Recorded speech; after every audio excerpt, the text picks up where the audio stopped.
Clasificación B, bajo supervisión de un adulto.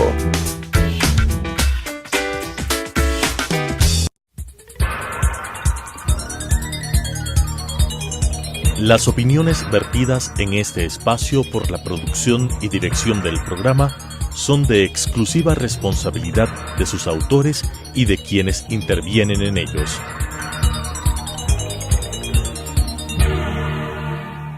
Telesucesos Canal 29 presenta Enfoques, pensamiento libre y crítico. Día a día buscaremos diferentes visiones para la comprensión de la realidad del tercer milenio. Enfoques, un espacio que une noticia, análisis y opinión. Bienvenidos. Gracias por seguirnos semana a semana aquí en Enfoques. El día de hoy tenemos como invitado a Henry Llanes. Él es técnico petrolero, actualmente es asambleísta alterno y queremos hablar sobre un tema que nos involucra a todos, el famoso presupuesto general del Estado y qué ocurre con los fondos para los jubilados. Henry, bienvenido a este espacio. ¿Cómo comprender lo que está sucediendo? De acuerdo a las declaraciones del Ministerio de Finanzas, hablan que se está devolviendo los fondos a el Seguro Social y que eso se está cuidando el tema jubilados. ¿Qué está pasando acá? Muchas gracias, estimada Claudia, un cordial saludo para usted y para la audiencia. No, más bien yo estoy planteando, le envío un boletín, Claudia, en donde estoy manifestando de que el señor Richard Martínez, ministro de Economía y Finanzas, a quien le guardo todo el respeto y consideración, se trata de un buen hombre, pero ya en la gestión misma hay inobservaciones, por ejemplo, al cumplimiento de la ley. Según la ley de seguridad social, el Estado asumió obligaciones para que el IES atienda a personas que no son afiliadas al Instituto Ecuatoriano de Seguridad Social, pero en la ley dice el IES tiene que atender y el Estado tiene que reponer esos valores. ¿A quiénes? A las personas que sufren enfermedades catastróficas. No está incluido el presupuesto para el año que viene, y lo dice el señor Rodas, el actual presidente del Consejo Directivo del IES, él lo dice. No es que lo dice otra persona, lo dice nada más y nada más que él. También no está puesto en el presupuesto para el año 2018 la atención médica para las jefas de hogar. Ellas tienen derecho a atención médica y también a maternidad. También no está puesto para el año que viene lo que es el presupuesto para las personas que sufren discapacidades. Y tampoco está puesto para el año que viene en el presupuesto el rubro para lo que es atención médica para los jubilados, porque para estas 5 casos, en la ley, el Estado se comprometió, en la ley de seguridad social. Una pregunta, ¿debe estar constando esto en el presupuesto general o en el presupuesto del IES? En el presupuesto general, porque sucede que, como son obligaciones del Estado, no son obligaciones del IES, son obligaciones del Estado. El Estado tiene que responder con dinero público, porque en el caso del IES, de su presupuesto sí. Eso sí, ya lo tiene aprobado el IES, ¿no? Uh-huh. De un presupuesto que se financia con los ingresos de los trabajadores. Pero aquí se han acostumbrado, estimada Claudia, yo le denuncio al país, que se han acostumbrado los gobiernos, ¿no?, a que este tipo de obligaciones que le corresponden al Estado y que tiene que responder con dinero público, lo asuma usted como afiliado, lo asuma yo. ¿Y cómo así? Es la pregunta. No puede ser. Además, a uno mensualmente le descuentan, el patrono paga un porcentaje y uno a nivel personal aporta. Y ese dinero de su afiliación, sea del empleador suyo y usted, en el caso mío, y de los 3 millones, ¿no? Nosotros, el trabajador y el empleador, en conjunto aportamos el 20.6 de la remuneración. Pero ese punto 20.6 de la remuneración es plata nuestra. ¿Para qué? Para tener acceso a la atención médica en los hospitales del IES, que son construidos con los dineros de los aportantes, ¿no? Para tener acceso, por ejemplo, a atención médica por un accidente de trabajo, para eso, para préstamos quirografarios, para préstamos prendarios, para préstamos hipotecarios y para cuando usted y yo nos jubilemos, tengamos derecho a una pensión jubilar. Para eso aportamos 30 años, 35 años, 40 años. Por eso que yo les he dicho a los señores directivos del IES que acudieron a la comisión de Derecho de los Trabajadores y la Seguridad Social, y yo les he dicho que la plata nuestra no se la pueden robar. Así de claro, así como me escucha. Y entonces... pero usted es muy duro. O sea, yo pensaría que más bien se ocupen otras cosas. No. ¿O dónde está ese dinero? ¿Cómo le está manejando finanzas? No, es que hay que decirles así. ¿Por qué? Porque son 3 millones de afiliados. Y son cerca de 500,000 jubilados. ¿Sabe cuánto es el presupuesto producto de los aportes de los afiliados para este año? con sus rendimientos financieros, es de 8.747 millones de dólares. O sea, es lo que los afiliados estamos entregando. Claro, es lo que, ya. Entonces, si usted estuviera en un seguro privado, ya, si se le roban la plata, usted los mete presos como afiliado, porque usted le va a decir, yo aporto para mi salud, y yo aporto para mi jubilación. ¿Y qué sucede que ahora, si esto fuera una empresa privada, ¿no? Miren, de acuerdo a estudios de proyección de la Escuela Politécnica Nacional, producto de los ahorros al fondo de pensiones, que es una parte que se destina de mis ahorros mensuales, una parte le llevo al fondo de pensiones. Según la Escuela Politécnica Nacional, esa reserva, ese ahorro del fondo de pensiones, para el año 2017 debió estar en 13.130 millones de dólares. 13.000. Guardado en un banco. Sí. Guardado en algún lado. No, digamos invertidos. No guardados, invertidos. Que rindan interés. Pero ¿no? vemos actualmente que el BIE está reclamando al famoso a las hidroeléctricas que devuelvan el dinero. Exacto. Pero mire usted que a agosto de este año, según la doctora Carmen Corral, el ahorro del fondo de pensiones es de 6.450 millones de dólares aproximadamente. ¿Y dónde está la mitad? Exacto. Falta la mitad. No, ya la va a ser la mitad. 50%. ¿Qué dice Carmen? Son 100 millones menos del ahorro que teníamos en el año 2013. Es decir, no es que se ha incrementado con lo que todos pagamos. Más bien está bajando. Disminuye. Y bajando. Y la pregunta que siempre nos hacemos es ¿dónde se fue la plata? ¿Dónde se fue la plata? A las finanzas públicas. Correa se llevó las finanzas públicas, ¿no?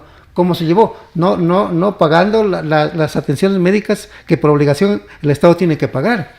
Y segundo, nos hicieron cargo de Correa. De manera irresponsable nos hizo cargo de obligaciones que a nosotros no nos corresponden, además de las que tenemos. De nuestro aporte. Nosotros sostenemos de nuestro aporte mensual, de ese 20.6% en nuestro aporte del empleador y el trabajador. Nosotros damos un aporte para sostener el seguro social campesino, damos un porcentaje. Y damos un porcentaje también para que se atiendan a las personas de enfermedades catastróficas. Son personas pobres, extremadamente pobres. Ya, yo digo sí, pero lo que sucede es de que a nosotros nos están llevando a una estación muy peligrosa que puede quebrar el IES. Y entonces se está ayudando a unas personas con nuestros recursos, pero le están poniendo en aprietos y en una delicada situación hasta cierto al afiliado. Punto uno puede apoyar a personas sin recursos, pero hay dineros que han ingresado en las finanzas públicas, como usted menciona. Exacto. No, y si llevan la plata, digo usted, por el lado del petróleo al Ecuador, le queda la tercera parte de la explotación petrolera y las 2/3 partes se llevan las petroleras. Y entonces el Estado no maneja bien los recursos. ¿Qué le decimos al Estado? Mira, atienda usted a las personas pobres con discapacidades, jefas de hogar y que sufren enfermedades catastróficas, a las personas del Seguro Social Campesino, a de la pesca artesanal, atiéndalas. Porque para eso la sociedad paga impuestos, para eso hay explotación de recursos naturales. Nosotros como trabajadores, usted y yo, aportamos a la sociedad. En generación de producción, en movimiento de la economía. Generamos bienes, generamos servicios y pagamos impuestos. Y aparte de eso, nos dice, contribuye también para el seguro campesino. Porque si uno piensa, el 12% del IVA en la gran cantidad de cosas que consume, es el 12%. El 12%. Más el impuesto a la renta. Más el impuesto a la renta. Más el predio y todos los impuestos que uno paga a lo largo de todo. Del municipio. Por bombero, vivienda, recolección de basura, todos son impuestos. Y aparte de eso nos dice, tienes que contribuir sin consultarnos, porque no nos han consultado. A usted ni a mí me han consultado y me han dicho, ustedes pueden contribuir para sostener el seguro social campesino. No nos han consultado. Ustedes pueden contribuir para atender las enfermedades catastróficas. No nos han consultado. Y entonces, ¿a qué se acostumbraron?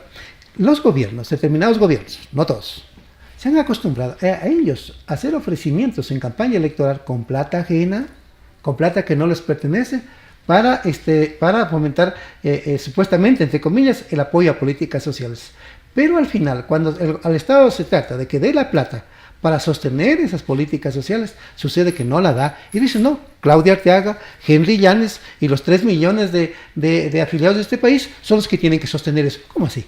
No puede ser, Claudia, no puede ser. Pero usted está reclamando que en el presupuesto general del Estado, que está siendo aprobado ahora en la Asamblea, ya pasó de la comisión. Yo lo dije en la comisión. Ya, usted dijo, pero no se hablaba de que dentro de este presupuesto se está devolviendo lo que Correa no pagó de la aportación del Estado. A ver, de acuerdo al 40%, es el 40% para pagar las pensiones jubilares. Para el año 2019, correspondía un presupuesto que debió constar en la proforma presupuestaria de 1.755 millones de dólares.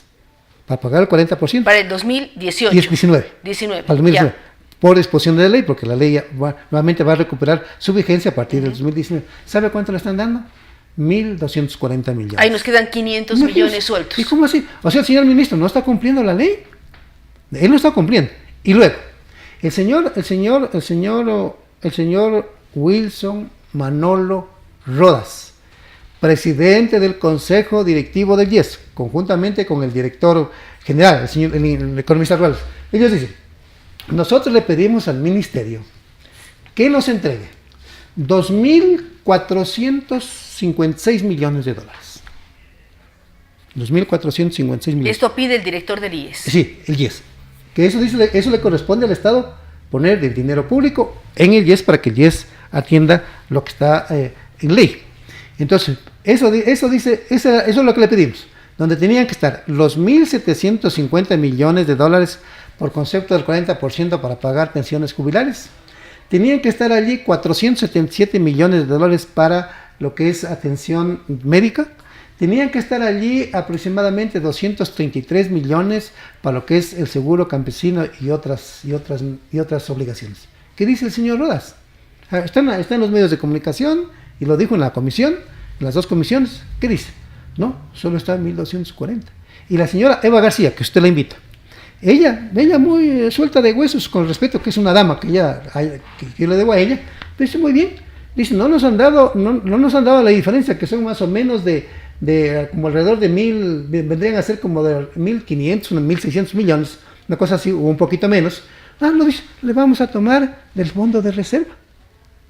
O sea, van a tomar esos más de 1.000 millones, 1.200, 1.300 millones del fondo de reserva para atender lo que le corresponde al Estado. Y usted decía que ya está disminuido, Ya que está, en lugar de 13.000 millones hay 6.000 millones menos 1.600. Si le quitan 1.500, entonces para el año 2020 estará en 4.000 millones. Y ella dijo así, que eso no puede ser.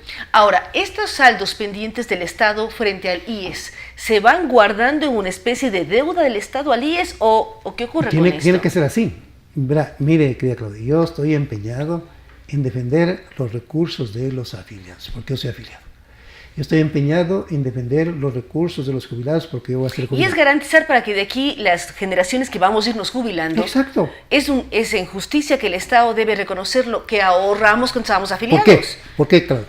Porque mientras nosotros seamos afiliados, 30 años aportemos, o 35 años aportemos, o 40 años aportemos, nosotros hemos sostenido durante esos 30 años, o 35 años, o 40 años, la jubilación de las personas que se jubilaron años 70, años 80, años 90. Nosotros, usted y yo, sostuvimos esa afiliación. Por lo tanto, cuando nosotros ya seamos viejitos, si Dios nos da vida para viejitos, ¿no? Y estemos en el año, diga usted, 2025, 2030, 2035, los nuevos jóvenes, ¿no? Que están en esta actividad laboral, ellos van a sostener nuestras jubilaciones. A estos jóvenes que están en esta actividad laboral, digamos estos 3 millones, cuando se hagan viejitos, sostendrán su jubilación en el año 2040 o 2050, las nuevas jóvenes que se incorporen en ese entonces a sus fuentes de trabajo. Por eso se llama el sistema del seguro social obligatorio, es un sistema de reparto, es un sistema es un seguro de distribución, de reparto de los aportes, tanto en el tema del fondo de pensiones como en el tema de salud. En el tema de salud se hace un presupuesto con parte de los aportes. Ahora, para ¿qué se debe hacer, Henry? En este momento se está aprobando el famoso presupuesto general del Estado en la Asamblea Nacional. Los asambleístas deberían exigir que consten las cifras completas. Sí. Pero la pregunta es, ¿de dónde saca dinero el presupuesto general del Estado también? Lo que pasa es que el señor presidente de la República no ha movido lo que es el gasto público.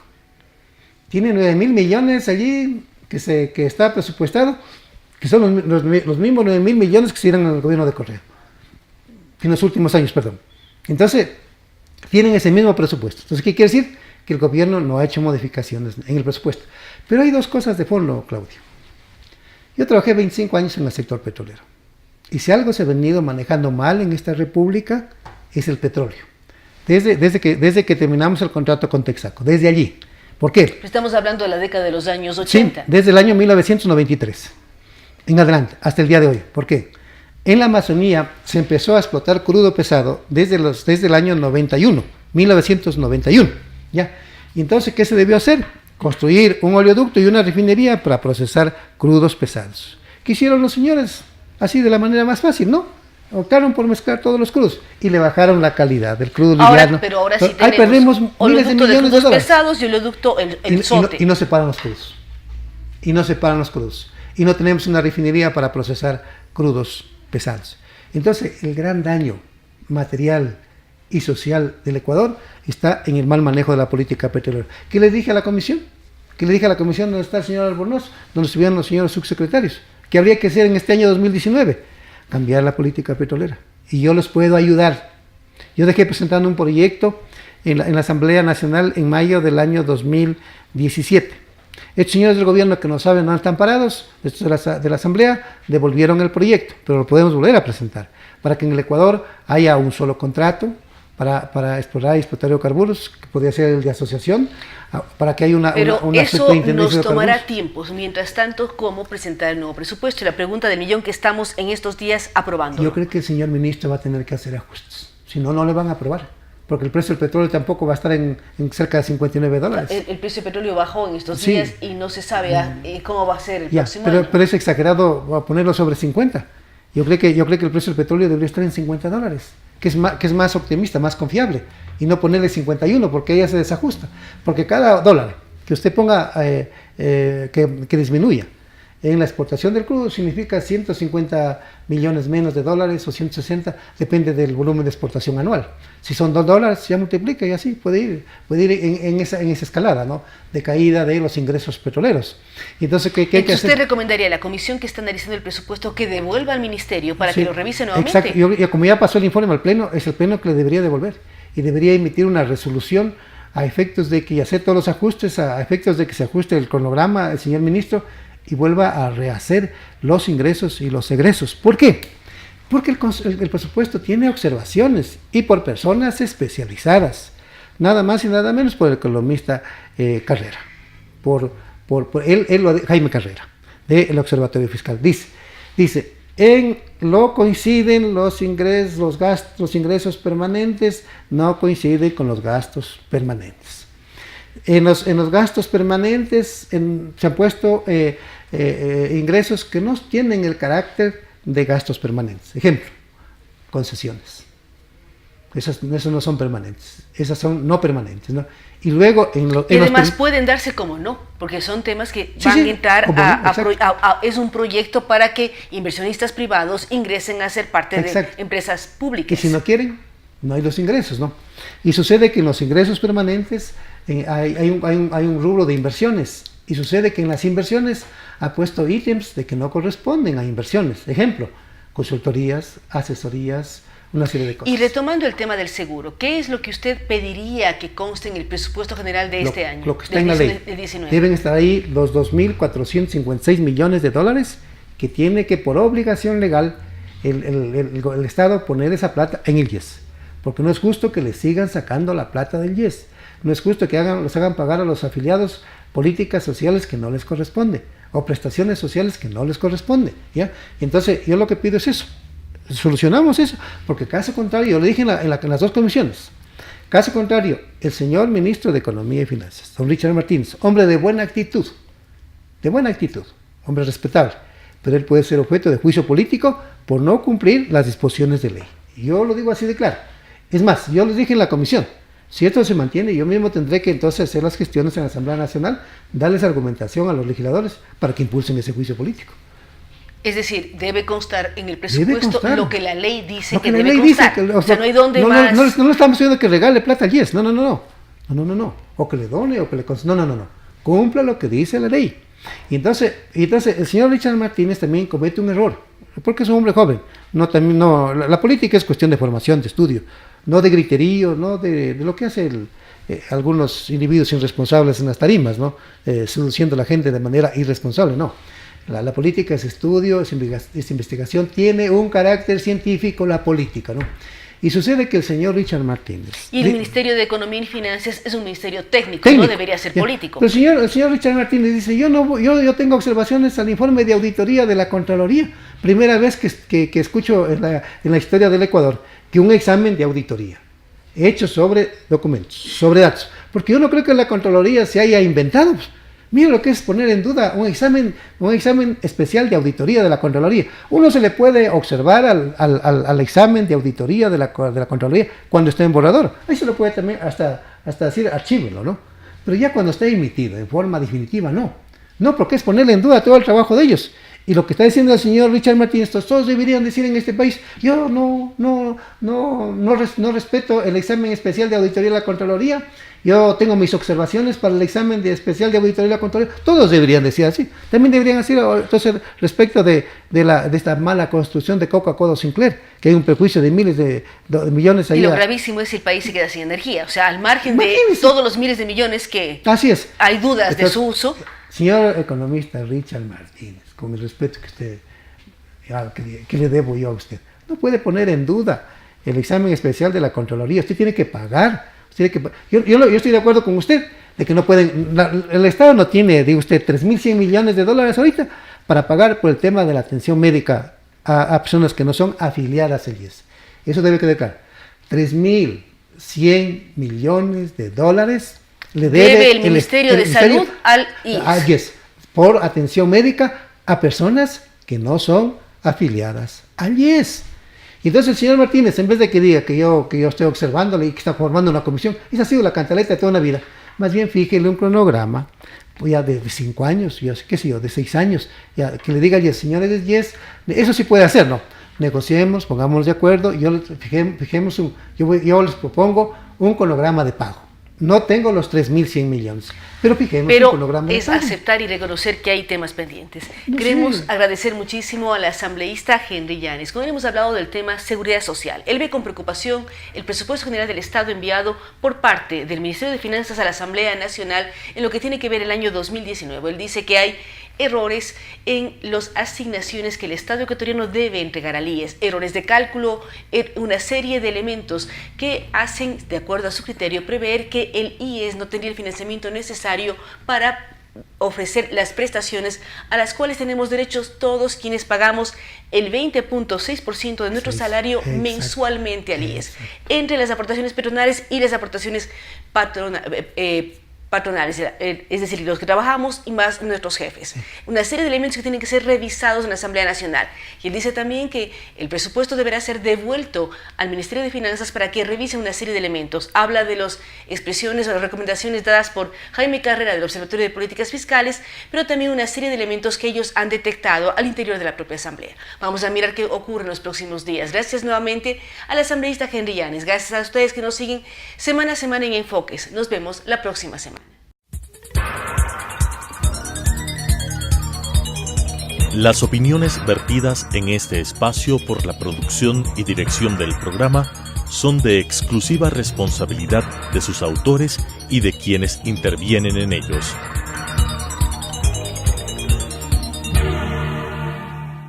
Telesucesos Canal 29 presentó Enfoques, pensamiento libre y crítico.